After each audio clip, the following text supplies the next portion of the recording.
Hi guys, ഇന്ന് മീഷോയിൽ നിന്നും എനിക്കൊരു പ്രൊഡക്റ്റ് വന്നിട്ടുണ്ടായിരുന്നു.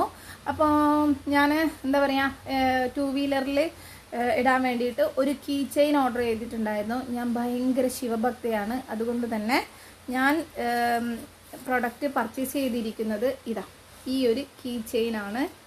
അപ്പം കണ്ടോ, ഇതിൽ ഓം എന്ന സിമ്പലും ഈ ഒരു കീ ചെയിന്. ഇത് ഓപ്പൺ ചെയ്യുന്ന വീഡിയോ നിങ്ങൾക്ക് കാണിക്കണം എന്നൊക്കെ ഉണ്ടായിരുന്നു, പക്ഷേ അതിനുള്ള സാവകാശം പോലും എൻ്റെ മനസ്സ് എനിക്ക് തന്നില്ല. ഞാൻ വേഗം അത് പൊട്ടിച്ചു, പാക്കറ്റൊക്കെ പൊട്ടിച്ച്, എന്നിട്ട് പിന്നെ എന്താ പറയുക, എൻ്റെ കീയിലേക്ക് ആഡ് ചെയ്തു. അപ്പം ഇതിൽ എങ്ങനെയുള്ളതെന്ന് ഞാൻ കാണിക്കാം. ഇങ്ങനെയാണ് പ്രൊഡക്റ്റ് വന്നിരിക്കുന്നത്. അപ്പം തന്നെ ഞാനതെടുത്ത് എൻ്റെ കീയിലേക്ക് എന്താ പറയുക, കണക്ട് ചെയ്ത് വെച്ചു. അപ്പം മീഷോ എന്നാണ് ഈ പ്രൊഡക്റ്റ് വന്നത്. അപ്പം നല്ലൊരു പ്രൊഡക്റ്റാണ്. കുറച്ച് വെയിറ്റൊക്കെ